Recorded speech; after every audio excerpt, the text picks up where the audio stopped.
Mini Switzerland ಎಂದು ಕರೆಯಲ್ಪಡುವ ಪಹಲ್ಗಾಮ್ನ ಬೈಸರನ್ ಕಣಿವೆಯಲ್ಲಿ ಇಂದು ಪ್ರವಾಸಿಗರ ಗದ್ದಲವಿರಬಹುದು. ಆದರೆ 1 ವರ್ಷದ ಹಿಂದೆ ಅಲ್ಲಿ ಕೇಳಿಬಂದ ಗುಂಡಿನ ಚಕಮಕಿ ಮತ್ತು ಸಾವು ನೋವಿನ ಕ್ರಂದನ ಇಂದಿಗೂ ಅಲ್ಲಿನ ಗಾಳಿಯಲ್ಲಿ ಪ್ರತಿಧ್ವನಿಸುತ್ತಾ ಇದೆ. ಅಮಾಯಕ ಪ್ರವಾಸಿಗರನ್ನ, ವಿಶೇಷವಾಗಿ ಪುರುಷರನ್ನ ಗುರಿಯಾಗಿಸಿಕೊಂಡು ನಡೆದ ಆ ದಾಳಿ ಅನೇಕ ಸುಂದರ ಕುಟುಂಬಗಳನ್ನು ಛಿದ್ರಗೊಳಿಸಿದೆ. ವಿಶಾಖಪಟ್ಟಣಂತಹ ನಿವೃತ್ತ ಬ್ಯಾಂಕ್ ಅಧಿಕಾರಿ 68 ವರ್ಷದ ಚಂದ್ರಮೌಳಿ ಅವರು ತಮ್ಮ ಪತ್ನಿ ನಾಗಮಣಿ ಮತ್ತು ಸ್ನೇಹಿತರೊಂದಿಗೆ ಕಾಶ್ಮೀರದ ಸೌಂದರ್ಯ ಸವಿಯಲು ಹೋಗಿದ್ದರು. ದಾಲ್ಸಫರ್ದ ಶಿಖರ ಸವಾರಿ, ಟುಲಿಪ್ ಗಾರ್ಡನ್ನ ಸೌಂದರ್ಯ ಎಲ್ಲವನ್ನ ಕ್ಯಾಮೆರಾದಲ್ಲಿ ಸೆರೆ ಹಿಡಿದಿದ್ದ. ಅವರಿಗೆ ಆ ಪ್ರವಾಸವೇ ಕೊನೆಯದಾಗುತ್ತದೆ ಎಂದು ತಿಳಿದಿರಲಿಲ್ಲ. ಏಪ್ರಿಲ್ 22ರ ಮಧ್ಯಾಹ್ನ 1 ಗಂಟೆ ಸುಮಾರಿಗೆ ಬೈಸರನ್ ಕಣಿವೆಯಲ್ಲಿ ಎಲ್ಲವೂ ಸುಂದರವಾಗಿತ್ತು. ಆದರೆ ಹಠಾತ್ ಅಪ್ಪಳಿಸಿದ ಗುಂಡಿನ ಸದ್ದು ಎಲ್ಲವನ್ನ ಬದಲಿಸಿತು. ಪ್ರತ್ಯಕ್ಷದರ್ಶಿಗಳ ಪ್ರಕಾರ ಚಂದ್ರಮೌಳಿ ಅವರು ಶೌಚಾಲಯದಿಂದ ಹಿಂದಿರುಗುತ್ತಿದ್ದಾಗ ದಾಳಿ ನಡೆಯಿತು.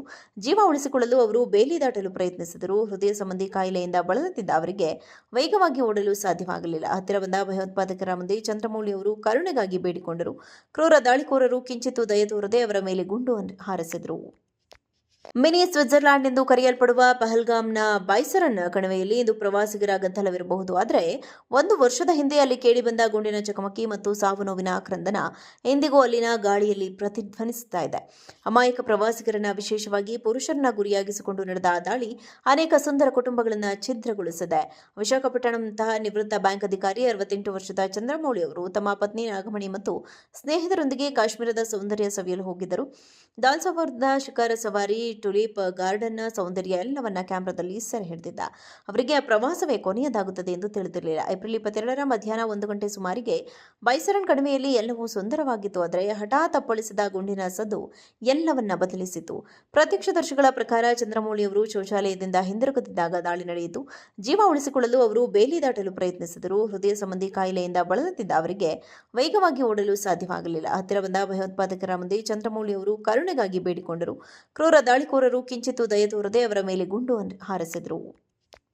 ಮಿನಿ ಸ್ವಿಟ್ಜರ್ಲ್ಯಾಂಡ್ ಎಂದು ಕರೆಯಲ್ಪಡುವ ಪಹಲ್ಗಾಮ್ನ ಬೈಸರನ್ ಕಣಿವೆಯಲ್ಲಿ ಇಂದು ಪ್ರವಾಸಿಗರ ಗದ್ದಲವಿರಬಹುದು. ಆದರೆ 1 ವರ್ಷದ ಹಿಂದೆ ಅಲ್ಲಿ ಕೇಳಿಬಂದ ಗುಂಡಿನ ಚಕಮಕಿ ಮತ್ತು ಸಾವು ನೋವಿನ ಕ್ರಂದನ ಇಂದಿಗೂ ಅಲ್ಲಿನ ಗಾಳಿಯಲ್ಲಿ ಪ್ರತಿಧ್ವನಿಸುತ್ತಾ ಇದೆ.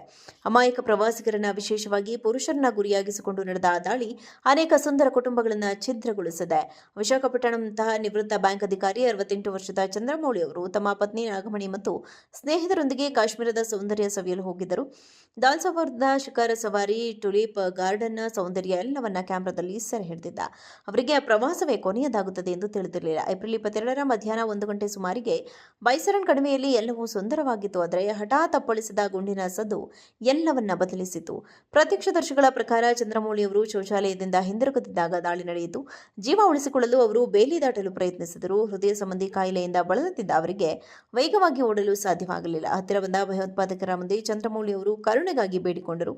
ಕ್ರೂರ ದಾಳಿಕೋರರು ಕಿಂಚಿತ್ತೂ ದಯೆ ತೋರದೆ ಅವರ ಮೇಲೆ ಗುಂಡು ಹಾರಿಸಿದರು.